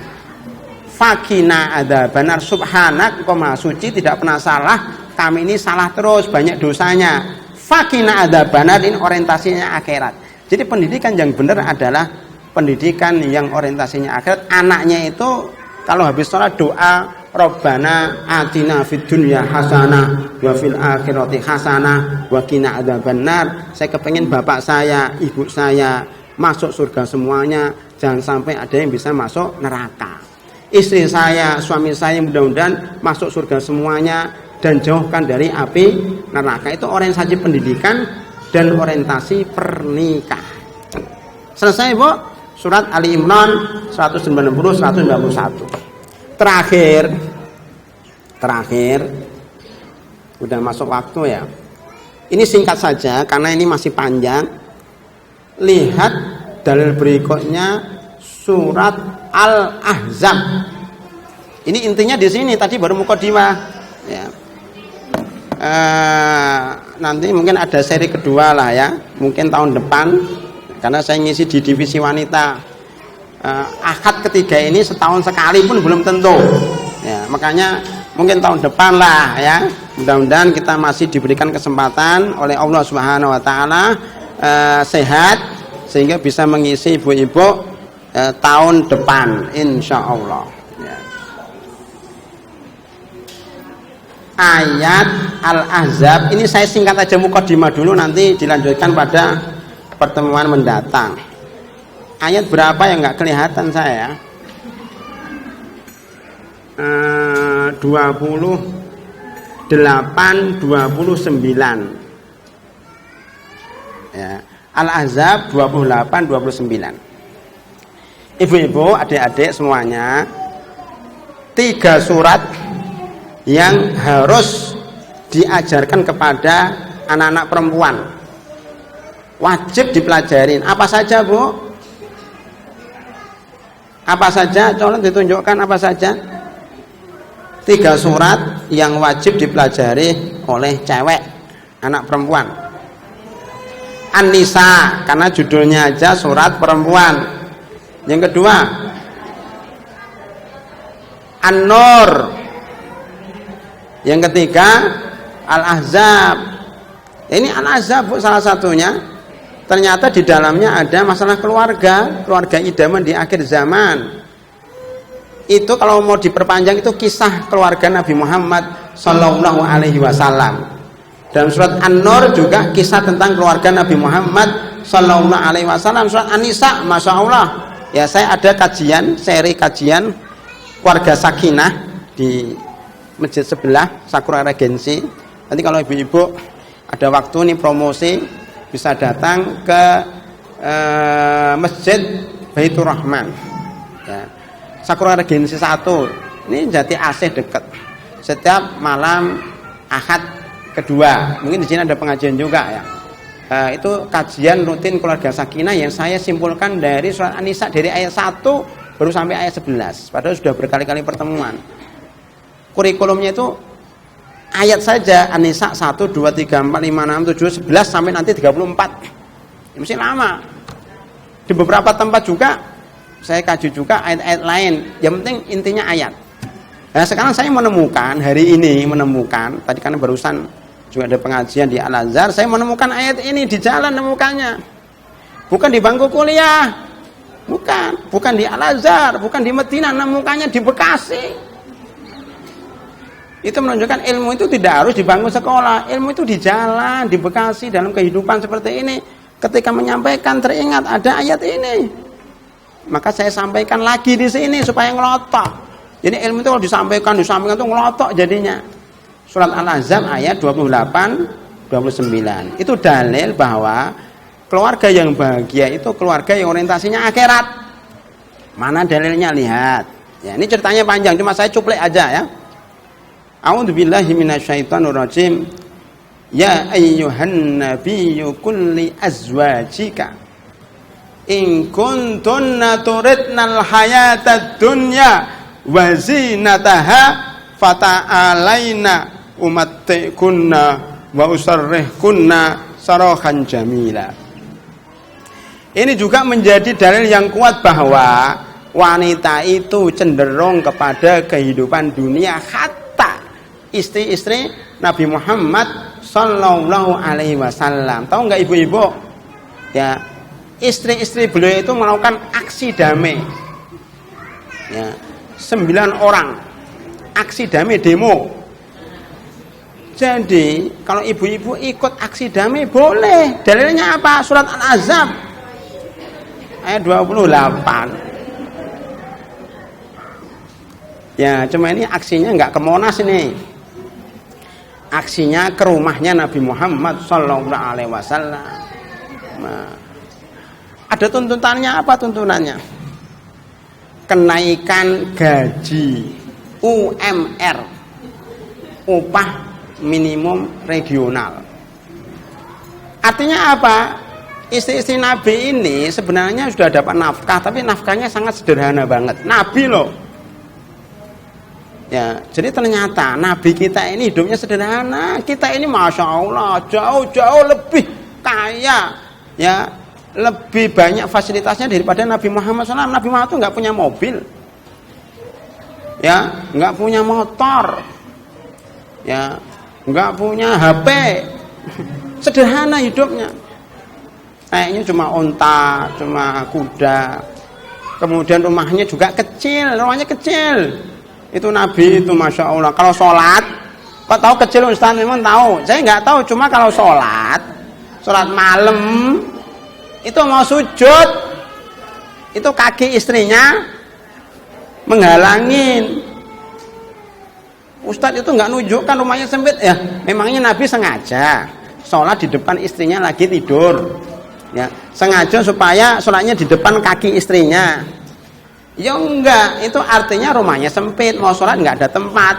Ya sudah sholat di situ, kebetulan istrinya tidur di sampingnya, selonjor gitu, tahu selonjor.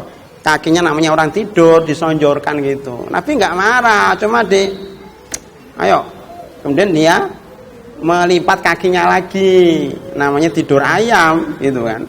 Setelah Rasulullah sujud berdiri, selonjorkan lagi. Oh masih anaknya juga masih muda, Aisyah kan. Udah, Nabi nggak memaksa istrinya. Udah, yang kalau ngantuk tidurlah, nggak maksa. Ya. Itu menunjukkan Nabi itu rumahnya nggak besar-besar banget sih, itu. Ya. Tetapi kalau beliau punya masjid besar. Ya. Jadi apa yang saya katakan tadi bahwa ini istri-istrinya protes, nafkahnya kok cuma dikit. Yang mimpin Aisyah ini jubirnya. Makanya udahlah, Nabi ingin ketemu dengan para demonstrasi. Siapa wakilannya? Aisyah masuk. Makanya istri Nabi itu pimpinannya Aisyah. Aisyah bilang apa kami ikut. Singkat cerita, negosiasi begitu kan. Ya. Maka muncullah ayat ini, ya ayyuhan nabiyyu qul li azwajika. Wahai Pak Nabi, bilang sama istri-istri kamu itu, kalau kamu kepengen naik gaji, gajinya naik, kepengen kehidupan dunia, sini. Fata'alaina. Kalian akan saya berikan umat tikunna. Apa mutatikuna itu artinya di situ? Mut'ah itu apa kan bahasa Arab? Loh, maksudnya umat tikunna mut'ah itu terjemahnya apa Bu mut'ah Bu? Itu salah satu terjemahan yang perlu dikritik ke Departemen Agama. Mut'ah itu artinya ada yang ngartikan hadiah, tapi paling tepat itu insya Allah uang pesangon. Jadi kalau perusahaan mau ada PHK, putus hubungan kerja, itu diberi uang pesangon. Suami kalau mencerai istrinya, PHP, putus hubungan pernikahan, ya, itu juga diberi uang pesangon. Ya, di sini umat kunna wa usarrih kunna sarohan jamila. Udah saya cerailah. Untuk apa saya punya istri? Ya, cuma minta terus. Udah nggak sanggup saya cerai aja baik-baik. Wa in kuntunna turidnal Allah wa rasulahu wad darul akhirah. Lihat di sini. Jika kalian istri-istriku kepengen Allah, ridha Allah, kepengen rasulnya, kepengen akhirat, yuk sini kita teruskan pernikahan kita. Fa innallaha adzalil muhsinati minkunna ajrun azima. Insyaallah Allah akan berikan pahala yang besar. Kalau kepengen Allah, Rasul dan orientasinya akhirat. Ini dalil bahwa keluarga bahagia adalah keluarga yang orientasinya akhirat. Dan ini dimulai dari Nabi Muhammad Sallallahu Alaihi Wasallam. Memang istrinya pernah ya agak goyang, agak lemah imannya, kemudian dikuatkan oleh suaminya. Jadi suami itu kalau membahagiakan istri bukan berarti memberikan permintaan istri. Itu namanya suami yang enggak sayang. Suami yang sayang itu justru diperbanyak kata-kata tidak. Kata Umar bin Khattab, perbanyak kata-kata tidak kepada istrimu. Maksudnya apa? Jangan semua keinginannya diturutin. Kalau semua keinginan diturutin itu musibah, tidak mendidik istri. Seperti Rasulullah ini kan enggak dituruti keinginan istri. Maka akhirnya Aisyah menjadi pemimpinnya damai, mau jadi istrinya lagi, maka seluruhnya juga rujuk kembali kepada Rasulullah Sallallahu Alaihi Wasallam. Barangkali ini cuplikan dari surat Al-Ahzab ayat 28 sampai 29. Ini berseri, insya Allah kapan-kapan kita sambung kembali bagaimana cerita lengkapnya itu di episode berikutnya. Sekarang ada waktu sekitar 5 sampai 15 menit. Saya berikan kesempatan ibu-ibu, adik-adik, dan siapa aja yang mau bertanya tentang masalah yang saya sampaikan atau masalah yang lain. Alhamdulillahirabbil alamin. Silakan ibu-ibu.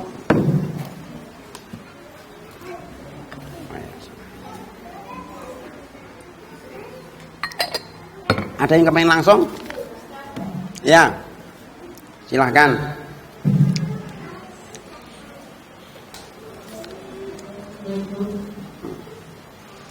Ya.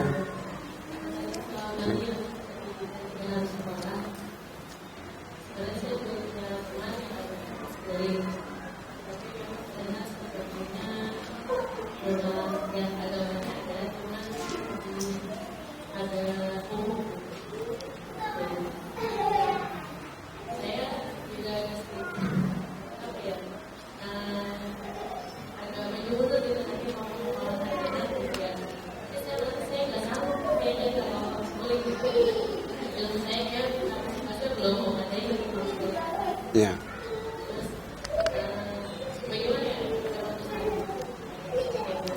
Ya, makasih. Nyekolahkan anak itu nggak masalah, baik sekolah itu Bu, tapi pilihlah sekolah yang bisa mendidik anak kita. Sekolah bagus, tapi carilah lingkungan sekolah yang baik. Sekolah teman-teman kita, sekolah yang memang satu pemikiran dengan kita. Jangan sampai sekolah umum, maksudnya sekolah umum yang tidak terkontrol pergaulannya. Sekarang narkoba itu beredar ke anak-anak SD, anak-anak SMP, pergaulan bebas.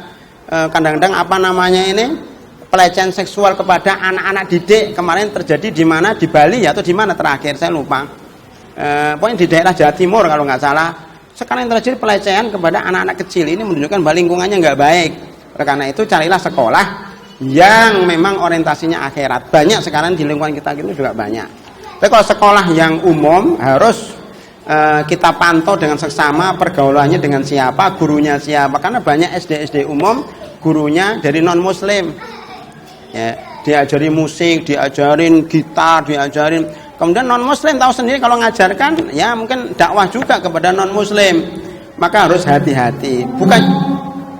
Bukannya nggak boleh, tetapi hati-hati karena akidahnya bisa tipis atau bisa lepas kalau nggak kita awasi. Pengawasannya lebih ketat kalau sekolahnya di sekolah umum, terutama pergaulannya, Bu.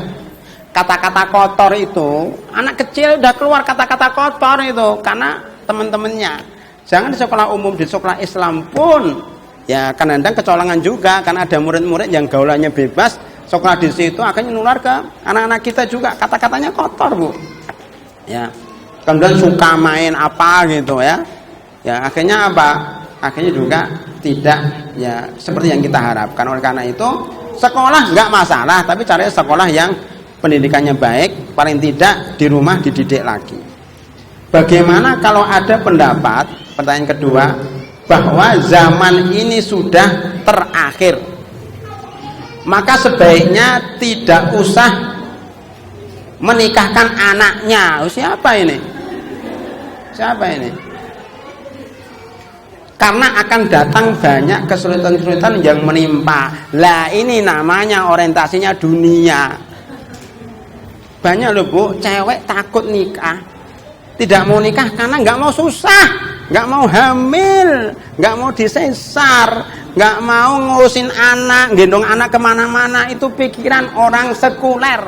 Itulah orang Israel, orang Amerika, orang Jepang. Kemarin saya ketemu sama teman yang pulang dari Korea, satu, kedua teman yang pulang dari Jepang, ya, kemudian teman yang pulang dari Israel. Semuanya ceritanya sama persis. Orang Jepang, orang Korea, orang Israel itu tidak mau punya anak. Kenapa? Repot. Sekarang krisis. Dia mengatakan Korea 10 tahun mendatang akan hancur. Jepang sudah mulai hancur. Kenapa? Nggak punya generasi. Lihat perusahaan-perusahaan Jepang, kalau saya bicara ekonomi ya, itu mulai kalah. Ya, termasuk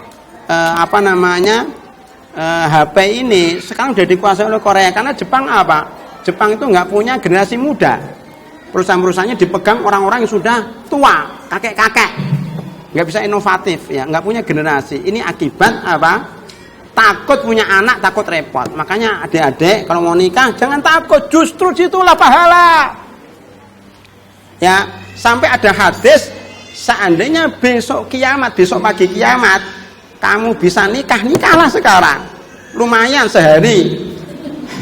Itu surganya di situ. Bahkan ada yang mengatakan tancapkanlah pohon. Ya kan mau kiamat, Ustaz. Walaupun kiamat, saya tancapkan pohon supaya tumbuh. Itu kalau tahu kiamat nggak tahu kapan. Ya. Makanya sekarang nikahlah. Justru mau kiamat itu perbanyak nikah. Pahal. Jadi gini, maksud saya begini. Ada namanya kerja cerdas, ada kerja keras. Orang yang sholat, puasa, zikir itu kerja keras. Orang yang suka menikah itu kerja cerdas. Kenapa? Pahala dalam pernikahan itu lebih besar daripada pahala sholat, dari pahala zikir. Iya, setengah pahala di dunia ini ada dalam pernikahan. Dalilnya apa? Sabda Rasulullah sallallahu alaihi wasallam, man ruzika imra'atan sholihatan, barang siapa diberi istri yang sholihah, faqad a'anullahu ala satri dini, Allah telah membantunya setengah agama. Jadi nikah aja udah dapat setengah pahala dari di dunia ini.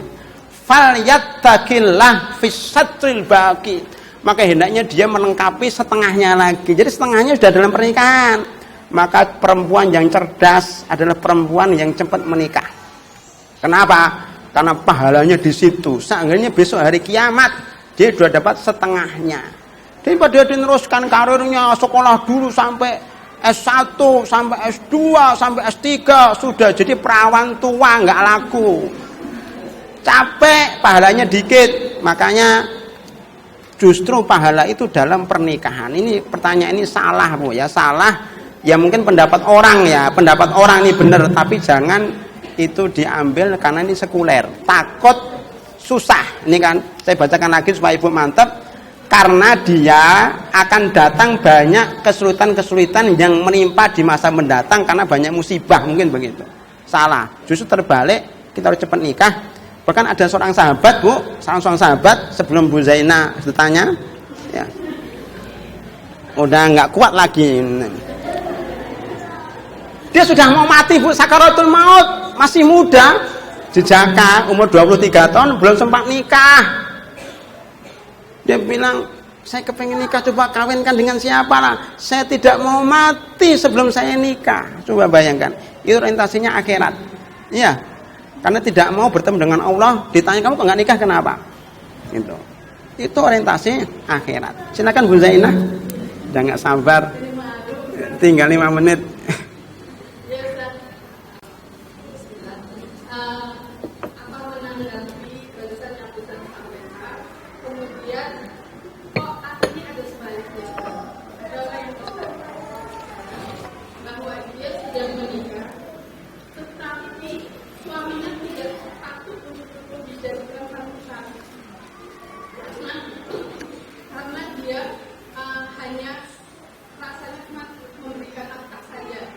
Tapi memberikan berarti juga kurang.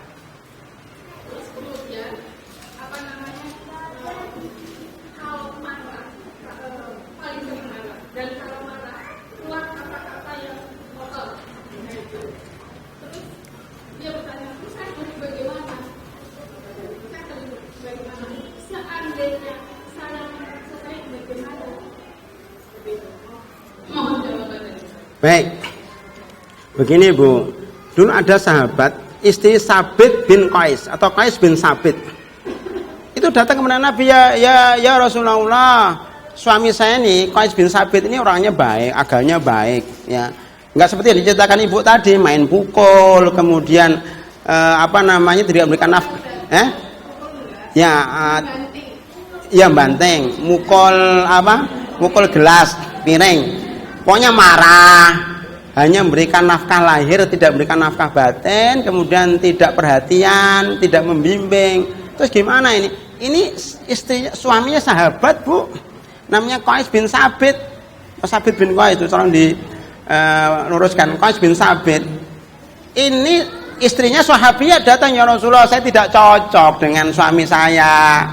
Dia baik agamanya, cuma saya khawatir saya tidak bisa memberikan sesuatu sebagai istri, artinya tidak bisa melakukan kewajiban sebagai istri, tidak taat, tidak macam-macam, kan nggak cinta, gitu.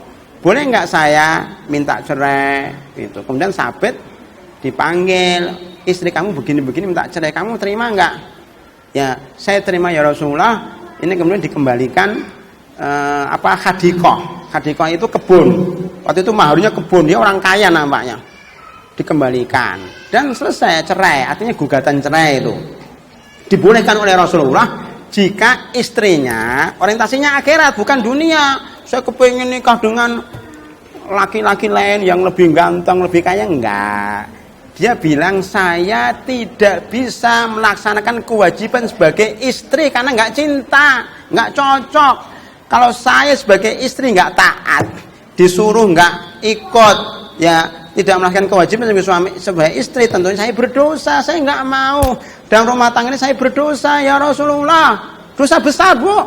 Kalau suaminya manggil sama istrinya nggak mau, itu dosa besar. Saya nggak mau dosa besar ya Rasulullah, saya kepengen pisah. Ya Rasulullah, boleh kalau pisah, dikabulkan. Jadi kalau orientasinya akhirat, silahkan gugat cerai. Makanya kalau suaminya nggak sholat, nggak cocok dengan suami lagi, silakan gugat cerai. Tapi sebelum cerai, Bu, ini dulu islah dulu, mediasi, kemudian apa sih masalahnya, orang tuanya dipanggil, apa masalahnya. Kalau sudah mentok nggak bisa, silahkan cerai. Dengan perceraian itu mudah-mudahan jauh lebih baik keadaannya. Jadi cerai itu tidak mesti negatif. Ya, dalam Al-Quran nanti saya sampaikan. Cerai itu kadang-kadang positif kalau memang menyelamatkan akidah, menyelamatkan ibadah. Saya kira itu, Bu, ya. Tapi kita lihat Dulu masalahnya Bu, itu kan Ibu kan baru melaporkan sekilas. Ya dulu masalahnya karena begini Bu, kalau yang curhat perempuan itu pasti yang salah laki-laki. Terus sering saya itu didatangi ibu-ibu, mesti intinya yang salah siapa Bu? Oh suami saya yang salah. Yang benar saya benar. Itu pasti loh. Saya itu pernah ngobrol 1 jam di depan mobil dari habis pengajian oleh ibu-ibu ngomong. Intinya suami saya salah, saya benar. Susah. Suatu ketika saya didatangi oleh suami, dia bilang istri saya salah, saya benar. Ya, nggak bisa Bu. Makanya saya tidak bisa menghukumi sampai saya mendengar dari suaminya dan mendengar dari istrinya. Oh masalahnya di sini kurang komunikasi, kurang keterbukaan. Mungkin istrinya kurang kepada suaminya kurang perhatian, maka suami juga kurang perhatian sama istri. Kadang-kadang biasanya kesalahan dari kedua belah pihak. Itu intinya seperti itu. Kesimpulan saya, segala problematika keluarga itu biasanya dua belah pihak yang salah, maka harus dikumpulkan dulu, dicarikan solusinya. Wallahu a'lam bishawab. Sudah bel menunjukkan ini harus selesai. Lebih kurangnya mohon maaf. Mari kita tutup dengan doa kafaratul majlis. Subhanakallahumma bihamdika asyhadu an la ilaha illa anta astaghfiruka wa atubu ilaik. Assalamualaikum warahmatullahi wabarakatuh. Syukran ya Rabbi, syukran hadaita qalbi, syukran nawarta darbi, syukran.